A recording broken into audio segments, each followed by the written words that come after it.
ये सेक्शन हमने अच्छे से गर्म कर लिया है और ये रही हमारी क्रैंक जो कि काफ़ी ठंडी है एज यू कैन सी। तो इसमें ये वाला जो सेक्शन है जहाँ पर हमारी टाइमिंग चैन लगने वाली है उसको हम इस साइड रखेंगे बिकॉज ये हमारा लेफ्ट क्रैंक केस है। एंड द आइडिया इज़ कि ये गर्म होकर के एक्सपैंड हुआ है, ये ठंडा होकर के श्रिंक हुआ है, तो दैट शुड ड्रॉप राइट इन। बाकी fingers crossed, let's see what happens. हो नाइस। तो ये इंस्टॉल हो चुकी है। एक बार मैं इसको अच्छे से चेक कर लेता हूँ एंड फिर आप लोगों को बताता हूँ। तो इसका जो रोटेशन है वो भी प्रॉपर है एंड अभी अब बारी है जो बेरिंग्स हैं उनको लुब्रिकेट करने की। तो दूसरी साइड का जो बेरिंग है उसको मैंने पहले लुब्रिकेट कर दिया है। Now we are just doing the other side and अभी यहाँ से जो कनेक्टिंग रोड है उसमें ऑयल पास होता है, तो यहाँ पर भी ऑयल अच्छे से इसमें डाल करके और जो कनेक्टिंग रोड है उसको भी लुब्रिकेट कर देंगे। उसके बाद बारी है जो गियर बॉक्स के बेरिंग्स हैं उनको लुब्रिकेट करने की एंड साथ ही साथ जहाँ पर हमारी shifter pins, shifter drum and kick shaft लगने वाली है उस एरिया को भी लुब्रिकेट कर देते हैं। अब लगाएंगे गियर बॉक्स को। तो गियर बॉक्स में सिर्फ एक वॉशर लगता है यहाँ पर जो कि कुछ इस तरीके का दिखता है। बाकी अगर गियर बॉक्स को पूरा असेंबल कैसे करना है ये आपको डिटेल में जाना है तो अभी आई बटन में एक वीडियो का लिंक आ रहा होगा, आप वहाँ पर जाकर के गियर बॉक्स की जो प्रॉपर असेंबली की डिटेल वीडियो है उसको चेकआउट कर सकते हैं। तो अभी जो इनपुट शाफ्ट है उसको यहाँ पर अलाइन करेंगे, आउटपुट शाफ्ट यहाँ से पास थ्रू करेंगे एंड हमारा जो गियर बॉक्स इंस्टॉलेशन है वो हो जाएगा। उसके बाद सभी जो गियर्स हैं उनको अच्छे से लुब्रिकेट करना है। अब बारी है जो शिफ्ट फोक्स हैं उनको लगाने की। तो इनमें सबसे पहले ये दो डाउल टाइप चीज़ें लगती हैं इनके दोनों पिन पॉइंट्स पर। तो सबसे पहले हम यहाँ पर ऑयल लगाएंगे ताकि ये इससे चिपकी रहें, गिरे ना। इनकी कोई डायरेक्शन नहीं है, दोनों सेम है, तो आप किसी भी फोक में कोई भी डाउल लगा सकते हैं। एंड अब बारी है इनको इंस्टॉल करने की। तो हमारा जो गियर बॉक्स है उसमें दोनों साइड हमें दो गियर्स ऐसे दिखेंगी जो कि मूव हो सकती हैं और जिनमें स्लॉट बने हुए हैं। तो इन दोनों स्लॉट्स में हमें इन दोनों फोक्स को लगाना है। तो साइज में कंपैरेटिवली जो बड़ा वाला फोक है जो कि ये वाला है ये इस साइड लगेगा, मतलब हमारी आउटपुट शाफ्ट में, और छोटा वाला जो फोक है वो इनपुट शाफ्ट में लगेगा। लगाते टाइम हमें ये ध्यान रखना है कि इनका ये वाला जो सेक्शन है इसे हम अंदर की तरफ रखें, मतलब इस केस में ये इस तरफ आएगा और इसके केस में ये इस तरफ आएगा, क्योंकि हमारा जो शिफ्टर ड्रम है वो यहाँ पर लगेगा। तो इसको इस तरीके से रखते हुए हमें ये वाला जो स्लॉट है इसमें कुछ इस तरीके से लगाना है। ये गिर गई थी तो इसे हम लगा देंगे। इसको आप चाहें तो ग्रीस से भी रोक सकते हैं बट मैं वो नहीं कर रहा क्योंकि मुझे ज़रूरत नहीं लग रही है। Same goes for the other one. इसको अंदर की तरफ रखते हुए इस वाले स्लॉट में कुछ इस तरीके से लगाना है। अभी इनकी आप डायरेक्शन नोट कर सकते हैं कि ये कैसे लगे हुए हैं। अब बारी है जो शिफ्टर ड्रम है उसमें न्यूट्रल की जो प्लेट है उसको लगाने की। तो इसमें ये वाला जो सेक्शन है जो कि बाहर निकला हुआ है इसको हमें इस होल में से पास थ्रू करना है। तो इसको कुछ इस तरीके से लगाना है हमें। ये जो प्लेट है इसका जो ये बाहर निकला हुआ पोर्शन है वो कुछ ऐसे आ जाए। अभी इसको हम मोड़ देंगे, फ्लैट हेड की हेल्प से मैं इसको बेंड कर रहा हूँ। इससे होगा क्या कि ये अपनी जगह पर थोड़ा सा लोक रहेगा। ये जो बेंड हमने दिया है इसका सिर्फ इतना ही पर्पस है, जस्ट लाइक दैट। अभी इसको थोड़ा सा लुब्रिकेट करते हैं।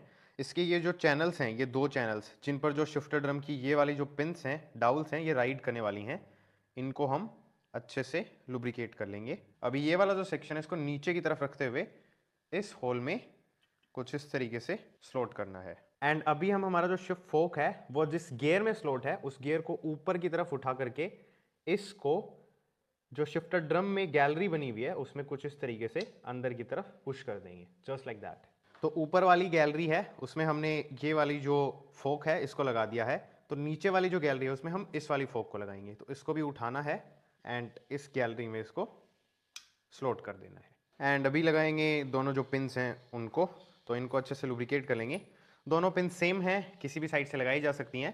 तो एक पिन को यहाँ पर ड्रॉप करना है, इसके फोक के होल के अंदर से क्रैंक केस का जो होल है उसमें थोड़ा सा पुश करेंगे अलाइन करके, तो ये फिट हो जाएगा। उसके बाद दूसरी साइड भी सेम प्रोसेस रिपीट करनी है एंड देयर वी गो। और अभी हमारी जो किकशाफ्ट है उसको असेंबल करते हैं। तो सबसे पहले जो किकशाफ्ट है उसका ये वाला जो सेक्शन है इसको थोड़ा सा लुब्रिकेट करेंगे। फिर ये वाली जो गियर है इसमें इस साइड आपको ये टीथ्स बने हुए दिखेंगे, इसको पलटेंगे तो दूसरी साइड प्लेन है, मतलब साइड वाले टीथ्स की बात नहीं कर रहा मैं, ऊपर की तरफ इस साइड टीथ्स नहीं है, इस साइड हैं। तो जिस साइड टीथ्स हैं उसको ऊपर की तरफ रखते हुए इसको कुछ इस तरीके से यहाँ पर स्लॉट कर देंगे। इसमें एक चीज़ मैं आपको पहले दिखा देता हूँ, ये जो आपको स्लॉट बना हुआ दिख रहा है, ये आगे हम सर्क्लिप लगाएंगे तब काम आएगा, तो इसलिए उस टाइम मैं दिखा नहीं पाऊंगा, इसलिए अभी दिखा रहा हूँ। ये जो स्लॉट है ये वाला, तो इसको यहाँ पर रखते हैं, फिर इसका जो वॉशर है उसको स्लाइड करते हैं यहाँ पर। अभी ये वाली जो सर्क्लिप है इसको हमें लगा करके उस स्लॉट में लॉक करना है, तो उसके लिए सर्क्लिप इंस्टॉलर टूल है, उसकी हेल्प से हम इस सर्क्लिप को एक्सपैंड करके ऑल द वे नीचे की तरफ लेकर के जाएंगे, और उसके बाद में हम इसको ऑल द वे इसके स्लॉट की तरफ एक फ्लैट हेड स्क्रू ड्राइवर की हेल्प से पुश करेंगे। एंड हियर वी गो, हमारी जो सर्क्लिप है वो अपने स्लॉट में प्रॉपर्ली इंस्टॉल हो चुकी है। उसके बाद में ये वाला जो गियर है, इसके ये जो टीथ्स हैं इनको हमें इन टीथ्स के साथ मर्ज करना है, तो ये वाला हिस्सा हम नीचे की तरफ रखेंगे, ये हम रखेंगे बाहर की तरफ। इसमें अगर आप ध्यान से देखेंगे तो आपको एक डॉट दिखेगा, जो कि अगर आप शाफ्ट को ध्यान से देखेंगे तो उस पर भी बना हुआ है। तो सबसे पहले इसको कुछ इस तरीके से स्लाइड करते हैं, यहाँ तक लेकर के आते हैं, और अभी इन दोनों डॉट्स को अलाइन रखते हुए ये वाला जो गियर है इसको ऑल द वे ड्रॉप कर देंगे। एंड अभी एज यू कैन सी ये कुछ इस तरीके से काम करता है, एक साइड ये फ्री रोटेट करता है, दूसरी साइड ये ग्रैब कर लेता है, एंड इसके ऊपर टेंशन बनाए रखने के लिए इसकी स्प्रिंग है, उसको लगाएंगे जस्ट लाइक दैट, एंड फिर लास्ट में लगेगा इसका ये वाला वॉशर कुछ इस तरीके से। और अभी हमारी जो किकशाफ्ट है वो क्रैंककेस में लगने के लिए तैयार है, जो कि इस वाले स्लॉट में लगेगी, ये वाला हिस्सा यहाँ पर लगेगा। तो इसको कुछ इस तरीके से ड्रॉप करना है एंड फिर इसको रोटेट करके यहाँ पर ला करके छोड़ देंगे। एंड अभी एज यू कैन सी इसको हमने यहाँ पर लॉक कर दिया है, तो जब हम हमारे गियर बॉक्स को रोटेट कर रहे हैं तो नीचे वाली गियर है वो रोटेट हो रही है, लेकिन ऊपर वाली गियर है वो फिक्स है और ना ही कोई आवाज आ रही है। अगर इसकी टाइमिंग हम गलत करते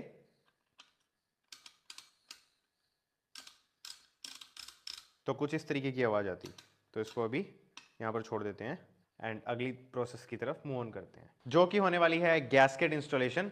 तो एज यू कैन सी इसके ऊपर मैंने थोड़ा थोड़ा ग्रीस अप्लाई करा है, जिससे कि एक तो इसको स्टिक होने में हेल्प होती है, दूसरा किसी भी रीजन की वजह से अगर हमें इंजन खोलना पड़ जाएगा तो ये चिपकेगा नहीं इसके ऊपर और ना ही ये खराब होगा। प्लस में अगर लंबे टाइम बाद इसको खोलने चलेंगे तो ये गैस्केट कम परेशान करेगा स्क्रैपिंग करते टाइम एज कंपेयर टू हम इसको सूखा लगा देते। तो इसको लगाना है, लगाने से पहले मेक श्योर कर लें कि एक डाउल यहाँ पर होनी चाहिए, दूसरी लोकेटिंग डाउल यहाँ पर होनी चाहिए। तो इसमें ये दोनों डाउल्स पहले से लगी हुई हैं, तो इसको हम इन दोनों डाउल्स के साथ अलाइन करके इसकी जगह पर प्लेस कर देंगे और थोड़ा सा इसको अलाइन कर देंगे जस्ट लाइक दैट।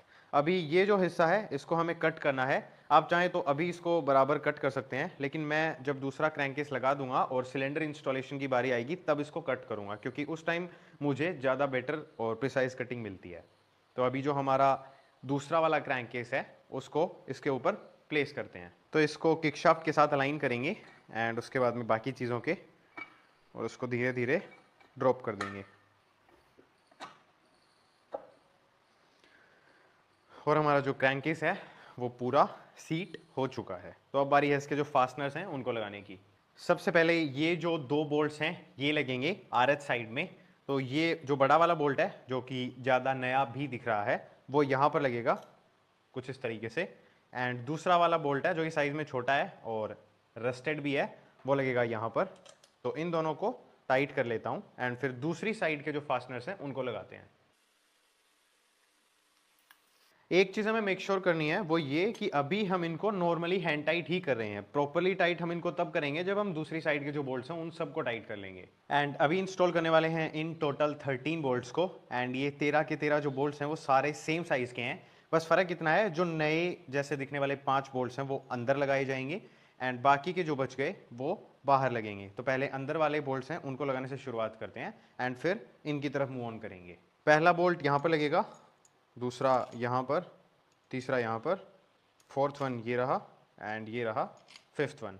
उसके बाद में बचे हुए बोल्ट्स 1 2 3 4 5 6 7 8 कुछ इस तरीके से लगेंगे, तो उनको मैं लगाता हूँ, क्रिस क्रॉस पैटर्न में टाइट करता हूँ एंड फिर आगे की तरफ बढ़ते हैं। अभी इंस्टॉल करेंगे शिफ्टर ड्रम के ऊपर लगने वाला बोल्ट। तो सबसे पहले ये वाला जो वॉशर है ये यहाँ पर लगेगा, उसके बाद में ये 10 मिलीमीटर का बोल्ट है, इसको लगा करके सबसे पहले इसको हैंड टाइट करेंगे एंड उसके बाद में शिफ्टर ड्रम को फर्स्ट गियर में रखते हुए इसको पूरा टाइट करना है एंड दैट्स इट। उसके बाद लगाएंगे इसकी कैप को। तो इसके ऊपर थोड़ा सा ग्रे आरटीपी सिलिकॉन यूज़ करा है ताकि ऑयल सीपेज के चांसेस हैं वो कम रहें। एंड अभी इसको कुछ इस तरीके से यहाँ पर प्लेस करके पुश कर देंगे।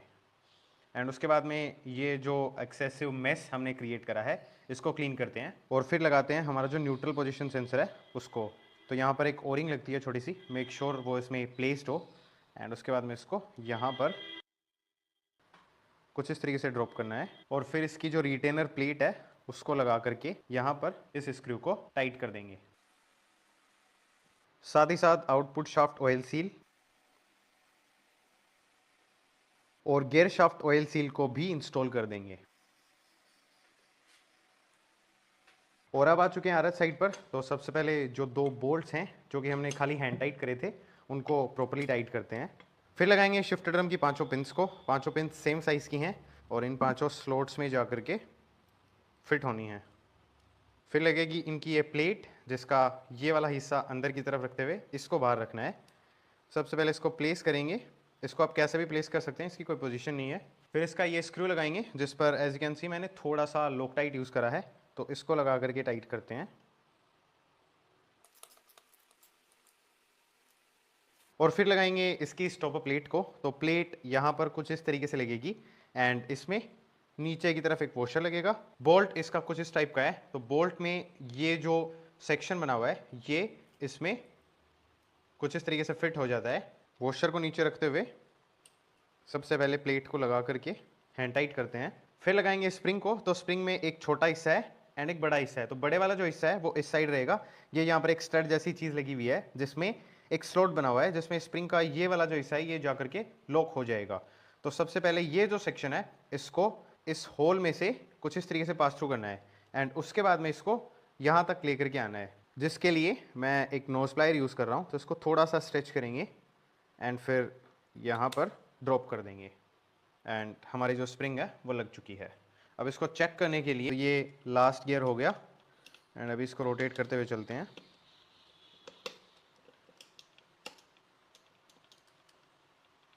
ये हो गया न्यूट्रल। तो हमारी जो स्प्रिंग है, जो प्लेट है और जो पूरा गियर बॉक्स है वो हमने अभी चेक कर लिया, प्रॉपर्ली फंक्शन कर रहा है। जिसका मतलब है कि हम हमारी जो किक शाफ्ट है उसकी जो स्प्रिंग है उसको लगा सकते हैं। तो उसके लिए सबसे पहले हम मेक श्योर करेंगे कि जो किक शाफ्ट है उसको हम जितना क्लॉकवाइज घुमा सकते हैं उतना घुमाएंगे। यहाँ पर अभी एक आवाज़ आएगी, उसको आप ध्यान से सुनिएगा। जब ये आवाज़ आ जाए विच मीन्स कि अपनी पोजीशन पर लॉक हो चुकी है, इससे आगे नहीं जाएगी, उस सिचुएशन में हमें ये जो स्प्रिंग है इसको लगाना है। तो स्प्रिंग में ये वाला जो हिस्सा बना हुआ है ये हमें ऊपर की तरफ रखना है। स्प्रिंग ऐसे नहीं लगेगी, इसको हमें ऐसे इंस्टॉल करना है। सबसे पहले ये वाला जो हिस्सा है इसको, ये वाला जो होल है इसमें इंसर्ट करना है। तो सबसे पहले मैं वही कर रहा हूँ। जो स्प्रिंग है उसको इसका जो होल है उसमें कुछ इस तरीके से लगा रहा हूँ। उसके बाद इसको यहाँ से पकड़ के रखना है ताकि ये बाहर ना निकले एंड फिर ये वाला जो सेक्शन है इसको यहाँ से घुमा करके यहाँ पर ला करके स्लॉट करना है। तो उसके लिए अगेन एक नोज प्लायर की हेल्प लगेगी एंड इसको कुछ इस तरीके से घुमाते हुए यहाँ पर ला करके हम छोड़ देंगे। उसके बाद ये एक नाइलॉक बुशिंग है जिसको लगाना है। तो इसमें ये जो कट बना हुआ है इस कट को स्प्रिंग का ये वाला जो हिस्सा है उसके साथ मैच करना है। मतलब इसको कुछ इस तरीके से लगाना है कि ये इसके बराबर हो एंड फिर इसको ऑल द वे नीचे की तरफ हम पुश कर देंगे कुछ इस तरीके से। फिर लगाएंगे ये वॉशर यहाँ पर एंड फिर यहाँ पर एक स्लॉट बना हुआ है जिसमें इस सर्क्लिप को लगाना है और ये लग गई। इस वाली सर्क्लिप के साथ मेरी यही एडवाइस होगी कि आप इसको कम से कम एक्सपैंड करें, बिकॉज अगर आप नोज प्लायर से इसको थोड़ा सा भी एक्सपैंड करेंगे तो फिर ये काफ़ी लूज रहेगी जो कि अच्छा नहीं है। तो अभी हम चेक करते हैं कि हमारी जो किक रिटर्न स्प्रिंग है वो प्रॉपर्ली लगी या नहीं। तो इसको एंटी क्लॉकवाइज में रोटेट कर रहा हूँ एंड ये वापस अपनी लॉक पोजीशन पर जा रही है। और जब हम इनपुट शाफ्ट को रोटेट करते हैं तो एज यू कैन लिसन किसी भी टाइप की आवाज़ नहीं आ रही। इसका मतलब ये है कि हमारा ये काम भी प्रॉपर्ली हो गया। और अब बारी है जो हमारी गियर शाफ्ट है उसको इंस्टॉल करने की। तो इसमें एक ये स्लीव लगी रहती है, ये इसमें निकल नहीं रही है, मोस्ट प्रोबेबली आप वाले ये केस में भी नहीं निकलेगी। तो इसको अच्छे से लुब्रिकेट करके रखना है। ये जो स्प्रिंग है इसको कुछ इस तरीके से लगाना है। सबसे पहले स्लीव पे इसको कुछ इस तरीके से इंसर्ट करना है। फिर इसका एक हिस्सा इस वाले सेक्शन पे कुछ ऐसे लगा करके दूसरी साइड की जो स्प्रिंग है उसको इस साइड लेकर के आना है। तो एक बार इसको आप अच्छे से देख लें। ताकि आपको इसकी जो फिटिंग है वो समझ में आ जाए। अभी इसका जो पूरा सेक्शन है इसको अच्छे से लुब्रिकेट कर लिया है, एंड ये वाला जो होल है इसको भी लुब्रिकेट कर लिया है। अब इसको कुछ इस तरीके से स्लाइड करेंगे। यहाँ पर ये एक सेक्शन निकला हुआ है, ये जो सेक्शन है ये वहीं पर जाएगा। फिर ये वाला जो हिस्सा है मेक श्योर करें कि इसकी ये जो स्प्रिंग है ये प्रॉपर्ली लगी हुई होनी चाहिए। फिर इसको नीचे की तरफ पुश रखते हुए इसको हम ऑल द वे प्रेस कर देंगे, एंड फिर ये जो हिस्सा है इसको वर्क भी करेगी, एज यू कैन सी। अभी बारी है जो ऑयल पंप है उसको लगाने की, लेकिन उससे पहले इसको असेंबल करना पड़ेगा। तो सबसे पहले हमारी जो आउटर हाउसिंग है उसमें अंदर की तरफ ऑयल लगाएंगे अच्छे से। फिर जो बड़ा वाला प्रोपेलर है उसमें एक डॉट दिखेगा आपको, इस डॉट को नीचे की तरफ रखना है, मतलब ये डॉट इसमें नीचे की तरफ रहेगा और ये कुछ इस तरीके से लगेगी। थोड़ा सा लुब्रिकेशन और इसको अंदर से भी लुब्रिकेट करेंगे। फिर बारी है हमारा जो छोटा प्रोपेलर है उसको लगाने की। तो इसमें भी आपको एक डॉट दिखेगा, उसको हम नीचे की तरफ रखते हुए इसको लगाएंगे। इसके होल को हाउसिंग के इस वाले होल के साथ रोटेट करके अलाइन करेंगे। फिर हमारी ये जो शाफ्ट है इसको लगाना है। तो इसमें जिस साइड सर्कलिप के लिए कट बना हुआ है वो साइड बाहर रखेंगे। तो मतलब इस वाले होल को छोड़ करके ये वाला जो होल है इसमें हम ये छोटी वाली पिन लगाएंगे। एक पिन बड़ी है वो बाद में लगेगी, अभी छोटी वाली पिन को इसमें कुछ इस तरीके से लगाना है कि ये दोनों साइड से बराबर बाहर निकली रहे। एंड फिर इसी सिचुएशन में इसको रखते हुए जो इनर प्रोपेलर है उसके अंदर से इसको पास थ्रू करेंगे, जस्ट लाइक दैट। और कुछ इस तरीके से जो हमारा ऑयल पंप है वो हमें फिट करना है। अभी लगानी है इसकी कैप। तो कैप में ये वाला हिस्सा नीचे की तरफ रहेगा, जिस साइड ये उभरा हुआ हिस्सा है वो हमें बाहर रखना है। दूसरी पहचान हम ये रख सकते हैं कि स्क्रू लगाने के लिए एक स्लॉट बना रखा है ताकि ये लेवल में रहे, तो वो हिस्सा बाहर रहेगा। दूसरी साइड आप देखेंगे तो ये प्लेन है, तो इसको कुछ इस तरीके से हम प्लेस करेंगे। और अब यहाँ पर ये एक छोटा सा स्क्रू लगेगा, तो इसको मैं लगा लेता हूँ एंड फिर ऑयल पंप को इंस्टॉल करते हैं। सबसे पहले इस एरिया को अच्छे से लुब्रिकेट करेंगे। उसके बाद ऑयल पंप की हाउसिंग के तीनों होल्स को अलाइन करके इसको यहाँ पर प्लेस करेंगे। उसके बाद इन तीनों स्क्रूज को लगा करके अच्छे से टाइट कर देंगे। ऑलराइट, सो अब बारी है हमारा जो प्राइमरी गियर है उसको लगाने की। लेकिन उससे पहले एक इंटरेस्टिंग चीज़ ये है कि ये जो गियर है ये सिर्फ एक स्पेसर का काम करता है। मतलब प्राइमरी गियर डायरेक्ट लगाएंगे तो ये थोड़ा नीचे लगेगा, इसलिए इस प्राइमरी गियर को उठा हुआ रखने के लिए ये स्पेसर दे रखा है। स्पेसर मतलब गियर की शेप में स्पेसर दे रखा है, जो कि कुछ नहीं चलाता, ना इससे ऑयल पंप चलेगा, ना इससे क्लच हाउसिंग चलेगी, और कुछ यहाँ पर है नहीं चलाने को, पर बस ये दे रखा है। मतलब क्या बोलूँ यार, मेरे को खुद को समझ नहीं आ रहा पर्पज़ क्या है इसके पीछे। एनीवेज, इसको लगाने का तरीका ये है कि इसमें ये वाला जो हिस्सा है ये थोड़ा स्मूथ है, तो ये हम रखेंगे नीचे की तरफ, और ये जो खड्डे वाला हिस्सा है इसको हम ऊपर की तरफ रखेंगे। एंड इसका ये जो स्लॉट है इसमें खैर ये जो वुडरफ की है ये तो किसी भी तरीके से नहीं लगने वाली है, बट नॉनदलेस इस स्लॉट को हम जो हमारी क्रैंकशाफ्ट में स्लॉट बना हुआ है उसके साथ अलाइन रखने की कोशिश करेंगे। हालांकि आप इसको कहीं भी रख सकते हैं, कोई प्रॉब्लम नहीं होने वाली है उससे। उसके बाद में हम लगाने वाले हैं हमारा जो प्राइमरी गियर है उसको। तो प्राइमरी गियर को लगाने के लिए अगर आपके पास नया प्राइमरी गियर है, एकदम नया, तो आप उसको कैसे भी लगा सकते हैं। लेकिन बिकॉज ये पुराना प्राइमरी गियर है तो प्राइमरी गियर पूरा यूज नहीं हुआ है। आप देख सकते हैं इस साइड आपको ऑयल के निशान दिखेंगे एंड ये साइड ज़्यादा चमक रही है, तो ये जो चमकने वाली साइड है इसी पर जो क्लच हाउसिंग का गियर है वो चला है। तो इसका मतलब ये है कि हम इसको मैच करके लगाएंगे, क्योंकि कई बार होता क्या है कि अगर हम इसको, पुराना गियर है ये इसलिए बता रहा हूँ, इसको हम अगर उल्टा लगा देंगे तो इसमें आवाज़ आने लग जाएगी। तो इसलिए इसमें पहचान के लिए एक ब्लू मार्कर बना रखा है, तो ये मार्कर वाला हिस्सा हम ऊपर की तरफ रखेंगे। लेकिन अगर आप नया गियर लगाने वाले हैं तो आपको इसको देखने की जरूरत नहीं है, ये बाई डायरेक्शनल होगा। तो अब ये वाला जो स्लॉट है इसको इसके साथ अलाइन करके इसको कुछ इस तरीके से प्लेस करना है। फिर ये जो वुडरफ की है इसको हम कुछ इस तरीके से लगाएंगे, जस्ट लाइक दैट। और अब हमारा जो ऑयल पंप है उसकी जो शाफ्ट है उसको ऊपर की तरफ उठा करके ये वाला जो होल है इसमें बड़ी वाली जो पिन है उसको लगाएंगे। इसको भी उसी तरीके से लगाना है कि ये दोनों साइड से बराबर निकली रहे। एंड ऐसा करने के बाद ये जो ऑयल पंप का गियर है इसमें आप ये स्लॉट देख सकते हैं, इस स्लॉट को हमें इस पिन के साथ अलाइन करना है। तो ये नीचे की तरफ जाएगा एंड आपको इसको अलाइन करना है। साथ ही साथ जो ऑयल पंप की गियर है उसको हमें प्राइमरी गियर के साथ भी अलाइन करना है। तो प्राइमरी गियर को रोटेट करते हुए इसको लगाते हैं एंड फिर एक बार देख लेंगे कि जो पिन है वो अलाइन हो गई है क्या। उसका क्या तरीका है, वेल ये जो पिन है इसको हम और उठाएंगे। अगर ये उठ जाती है विच मीन्स कि हमारी जो पिन है वो प्रॉपर्ली लग गई है। अब हमें इस स्लॉट में ये जो सर्कलिप है इसको लगाना है। तो इसको सबसे पहले यहाँ पर होल्ड करके रखते हैं एंड फिर इसको एक प्लायर की हेल्प से ऑल द वे अंदर की तरफ पुश कर देंगे, जस्ट लाइक दैट। फिर हम लगाएंगे इन दो वॉशर्स को जो कि आपस में एक दूसरे को लॉक करके रखते हैं। तो इसको लगाना कुछ इस तरीके से है कि इसमें एक साइड स्मूथ है, दूसरी साइड एकदम प्लेन है, तो प्लेन वाली साइड रहेगी नीचे की तरफ। इसमें एक साइड ये 3 सेक्शंस उठे हुए हैं, एक साइड नॉर्मल है, नॉर्मल साइड ऊपर की तरफ रहेगी। अब इन तीनों सेक्शंस का काम ये है कि ये इसमें टोटल आपको 6 स्लॉट दिख रहे हैं, तो किसी भी 3 स्लॉट में जाकर के ये फंस जाते हैं और फिर इस वॉशर को ये घूमने नहीं देते। क्यों? ताकि ये घूमकर ये जो शाफ्ट है इसमें इसके लिए कट बना हुआ है, इस टाइप का नीचे की तरफ कट बना हुआ है, उस कट से ये नीचे ना चला जाए उसके लिए। तो ये एक तरीके से एक बेस का काम करता है जिसके ऊपर क्लच हाउसिंग स्टैंड करती है। तो आई होप थोड़ा सा आपको समझ में आया होगा कि इसका पर्पस क्या है। इसको लगाने का तरीका सिंपल सा है, इसके इन स्लॉट्स को इनपुट शाफ्ट के स्लॉट्स के साथ मैच करना है कुछ इस तरीके से। फिर इसको नीचे की साइड लेकर के जाना है नीचे वाले स्लॉट में, एंड जब ये नीचे वाले स्लॉट में चला जाए तब इसको थोड़ा सा उठा करके आपको घुमाना है, इतना कि इसका ये जो हिस्सा है वो घूम करके कुछ इस तरीके से हो जाए। एक बार फिर से करके दिखा देता हूं। इंस्टॉल हम इसको इस तरीके से करेंगे, आप देख सकते हैं। जैसे ही हम इसको पूरा नीचे की साइड धकेल देंगे तब हम इसको थोड़ा सा रोटेट करेंगे जिससे कि ये इतना घूम जाए। अब हुआ क्या है, ये अपने स्लॉट में जाकर के फंस गया है, तो अब अगर ये घूमेगा तो ये वापस नीचे गिर जाएगा, अदरवाइज ये यहीं पर रुके रहेगा।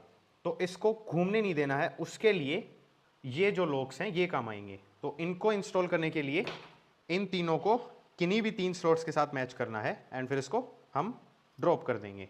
तो अभी आप देख सकते हैं कि ये जाकर के उसमें फंस गया है और अब ये जो नीचे वाला वॉशर है वो घूम करके नीचे नहीं जाएगा, ये यहीं पर रुका रहेगा। उसके बाद में हमारी जो क्लच हाउसिंग है उसको हम कुछ इस तरीके से इन टीथ्स को प्राइमरी गियर के साथ अलाइन करते हुए यहाँ पर कुछ ऐसे रखेंगे। फिर ये जो स्लीव है इसको अच्छे से लुब्रिकेट करके स्लीव का ये वाला हिस्सा हम बाहर रखेंगे। वैसे आप इसको लगाने जाएंगे तो ये इससे आगे जाएगी भी नहीं, तो इसलिए इसको इस तरीके से लगाना है।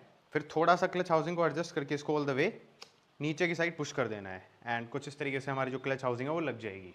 और अभी जो हमारा क्लच पैक है उसको बिल्ड कर लेते हैं। लेकिन यहाँ पर एक कंसर्न जो कि मैं जाहिर करना चाहूँगा वो ये होगा कि ये ओरिजिनल टीवीएस की पैकिंग में ओरिजिनल टीवीएस का सामान लेकर के आया हूँ एंड इनकी क्वालिटी देखो यार। मैं इनको खोलता नहीं, कैमरा के आगे ही खोलता, बट द थिंग इज़ कि इनको खोलने के बाद पता चला कि इनकी क्वालिटी कैसी है, बिकॉज पैकिंग में तो सपने तो आते नहीं है कि ख़राब हो रखी है क्वालिटी। तो यहाँ पर इन प्रेशर प्लेट्स को देखो आप एक बार, आई होप आप देख पा रहे होंगे। तो हो क्या रहा है कि ये जो प्रेशर प्लेट है इसका एक कंसिस्टेंट पैटर्न होना चाहिए, लेकिन अगर आप प्लेट के बारे में थोड़ा बहुत नॉलेज था तो मैंने उसका बता दिया, बट देखने में तो यार ये भी थोड़ा सा ऐसा ही लग रहा है कि हाँ थोड़ा वीक है। बाकी इनके बारे में मैं ज़्यादा कमेंट नहीं करूँगा बिकॉज मुझे पता नहीं है, लेकिन कम ऑन यार, मतलब 3 प्रेशर प्लेट हैं ये एंड कितने रुपए लिए हैं, 160 रुपीज़ लिए हैं इनके मेरे से। एंड इनकी क्वालिटी देखो यार। पहले इसके ऊपर थोड़ा सा ऑयल अप्लाई करेंगे, उसके बाद में एक फ्रिक्शन प्लेट लेंगे, इसको कुछ इस तरीके से रखेंगे, फिर इसके ऊपर ऑयल अप्लाई करेंगे एंड फिर लगेगी एक प्रेशर प्लेट। तो प्रेशर प्लेट में होता क्या है जनरली कि एक साइड आपको प्लेन मिलेगी एंड एक साइड स्मूथ मिलेगी, बट इसमें ऐसा नहीं है, इसमें दोनों ही साइड एक जैसी हैं, तो क्या ही फ़र्क पड़ता है कैसे भी लगाओ। स्मूथ साइड इस तरफ होनी चाहिए और जो प्लेन साइड है वो इस तरफ होनी चाहिए। उसके बाद फिर से इस पर ऑयल अप्लाई करना है एंड इसी तरीके से जो 4 फ्रिक्शन प्लेट्स हैं वो लगानी है और जो 3 प्रेशर आपको। एंड अब बारी है इसको लगाने की। तो इसमें यहाँ पर आपको एक डॉट जैसा दिख रहा होगा एंड ये सेम डॉट आपको इसमें भी देखने को मिलेगा। तो हब एंड सेंटर के जो डॉट्स हैं उनको आपस में अलाइन करते हुए इसको कुछ इस तरीके से लगाना है एंड फिर देख लेंगे कि पूरा जो क्लच पैक है वो अच्छे से स्क्वीज हो गया है या नहीं। एंड अभी फ्रिक्शन प्लेट के ये जो लोब्स हैं इनको सभी को एक साथ अलाइन करके और फिर इसका ये वाला जो हिस्सा है, ये जो इसके ग्रूव्स हैं, इनको इनपुट शाफ्ट के साथ अलाइन करना है। तो सबसे पहले इनको अलाइन कर लेते हैं कुछ इस तरीके से एंड अभी थोड़ा सा कोशिश करते हैं कि हम इनपुट शाफ्ट को रोटेट कर सकें और ये हो गया। तो अभी इनको अलाइन रखते हुए इसको ऑल द वे कुछ इस तरीके से प्लेस कर देंगे। उसके बाद इसका एक बेलीवेल वॉशर है उसको लगाना है। तो बेलीवेल वॉशर में जो हिस्सा उभरा हुआ रहता है उसे हम ऊपर की तरफ रख सकते हैं एंड इसको ऐसे ड्रॉप कर देंगे। फिर लगाना है ये नट जो कि नॉर्मल वाला है, मतलब इसको अगर आप टाइट करेंगे तो ये टाइट होगा और लूज़ करेंगे तो ये लूज़ होगा। थोड़ी देर में आप समझ जाएंगे मैं क्या बोल रहा हूँ। तो इसको जितना हाथ से टाइट कर सकते हैं उतना हाथ से करेंगे उसके बाद इसको प्रॉपर टाइट करने के लिए हमें ज़रूरत पड़ेगी स्पेशल टूल की। तो इसके ये जो स्टैंड ऑफ्स हैं इनमें ये कुछ इस तरीके से लग जाएगा और फिर इस स्पेशल टूल की हेल्प से हम इसको होल्ड रखते हुए टाइट कर देंगे। उसके बाद लगाते हैं चारों क्लच स्प्रिंग्स को। तो ये बाई डायरेक्शनल है, मतलब आप इनको कैसे भी लगा सकते हैं, कोई प्रॉब्लम नहीं है। फिर लगेगी इनकी प्लेट कुछ इस तरीके से, 4 10 मिलीमीटर के बोल्ट्स लगेंगे। फिर इनको करेंगे सबसे पहले हैंड टाइट। थोड़ा सा हैंड टाइट करने के बाद हम चेक करेंगे कि हमारी जो फ्रिक्शन प्लेट है वो कुछ इसी तरीके से होनी चाहिए कि नीचे की साइड गैप रहे। इस पर्टिकुलर इंजन में ये इसी तरीके से लगती हैं। तो अगर आप वाली जो फ्रिक्शन प्लेट्स हैं वो नीचे की तरफ है, मतलब 1 या 2 फ्रिक्शन प्लेट नीचे की तरफ है, बीच में इनकी जगह बनी हुई है जितनी है उससे ज़्यादा, तो इसका मतलब ये है कि आपको इनको फिर से लूज़ करना है एंड प्रॉपरली जो हब एंड सेंटर है उनको आपस में अलाइन करके फिर से टाइट करना है। तो ये आप अच्छे से देख लेना एंड अभी इनको पूरा टाइट कर देते हैं। एंड उसके बाद में यहाँ पर जो इसका लिफ्टर बेरिंग है वो लग जाएगा। उसके बाद में ये एक पार्ट है जो कि ये वाला हिस्सा नीचे की तरफ रखते हुए लगेगा ऐसे। फिर एक ये छोटी सी आयरन बॉल है, इसको हम इस होल में ड्रॉप कर देंगे और उसके बाद लगाएंगे सेंट्रीफ्यूगल ऑयल फिल्टर को। तो इसमें की के लिए एक अलग से स्लॉट बना हुआ है, उस स्लॉट को की के साथ मैच करते हुए हमें इसको नीचे की साइड पुश करना है। फिर लगाएंगे बेलीवेल वॉशर एंड ये नट जो कि थोड़ा स्पेशल है बिकॉज ये एंटी क्लॉकवाइज रोटेट करने पर टाइट होगा और क्लॉकवाइज रोटेट करने पर लूज होगा। उसके बाद में ये एक स्पेशल टूल है, आप चाहें तो किसी भी गियर को आधा काट करके एक रोड वेल्ड करवा सकते हैं। तो इससे होगा क्या कि इन दोनों गियर्स के बीच में हम इसको फंसा देंगे तो ये इन गियर्स को लॉक कर लेगा और अभी हम इस स्पेशल टूल की हेल्प से ये जो नट है इसको टाइट कर सकते हैं। तो इसके लिए मुझे कैमरामैन की भी ज़रूरत पड़ेगी, तो ये मैं करता हूँ एंड फिर आगे मूव ऑन कर। दोनों साइड इस पर ऑयल अप्लाई करेंगे, फिर इसको कुछ इस तरीके से अलाइन करते हुए प्लेस कर देंगे। फिर लगाएंगे इसकी कैप को, बट कैप को लगाने से पहले ये ऑयल प्लंजर बोलते हैं इसको लगाना पड़ेगा। तो जो स्प्रिंग है वो कुछ इस तरीके से लगेगी।